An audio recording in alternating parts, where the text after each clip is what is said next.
In today's video, I'm going to teach you how to automate your email reports in Trello. By the end of this walkthrough, you'll have a reliable, scheduled email that summarizes your Trello activity without you needing to lift a finger each day. Start by opening your browser and heading to Trello.com. Sign in if you're not already, then from the top navigation, click on Boards to see all the boards you have access to. Choose the board where you want this automation to live. I'm using a general Tasks to Do board, but you can select any board that makes sense for your workflow. With your board open, look for the automation controls, often labeled Automation or Butler. This is Trello's built-in automation tool that powers scheduled reports.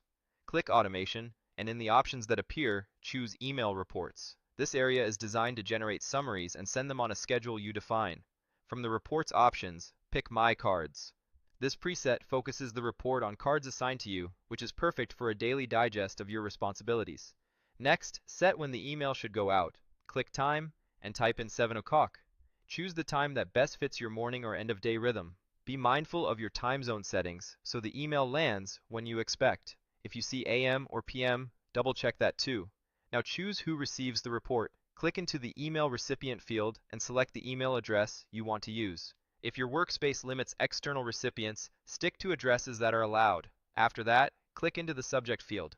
Give your report a clear, scannable subject line like Daily Trello, My Cards, so it's easy to spot in your inbox. Before you put it on a schedule, it's a great idea to test it. Click Email me a test. This sends a sample to confirm the format, the content, and that your email provider isn't filtering it. If you don't see it within a minute or two, check your spam or promotions folder, then adjust your subject line or sender settings if needed. When everything looks good, click Schedule Report. This locks in the time and setup you've chosen. To review or fine-tune it later, click View and Edit Email Reports. This opens your automation dashboard where all scheduled email reports on this board live. Inside the dashboard, you'll see a toggle to turn the report on or off. Use this to pause the automation when you're out of office or during a sprint where you don't need the reminder. You can also add the configuration to your library by clicking Add to Library. Saving it makes it easy to reuse the same report style on another board or after changes.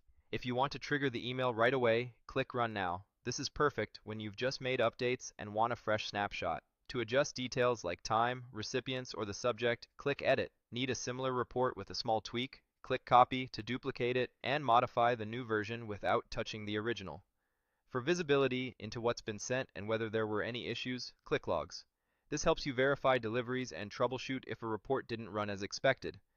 If you ever need to change which boards are connected to your automations, click Manage Boards. And when a report is no longer needed, click Delete, then confirm with Delete Automation. Deleting removes the schedule entirely, so only do this when you're sure. When you're finished reviewing or editing, close the panel by clicking the X in the corner to return to your board. That's it. You've set up a scheduled email report in Trello using automation, tested it, and learned how to manage, pause, duplicate, and remove it. Keep an eye on Butler usage limits if you're on a free plan, and revisit this dashboard anytime your workflow changes. Thanks for watching, and enjoy your streamlined, automated updates.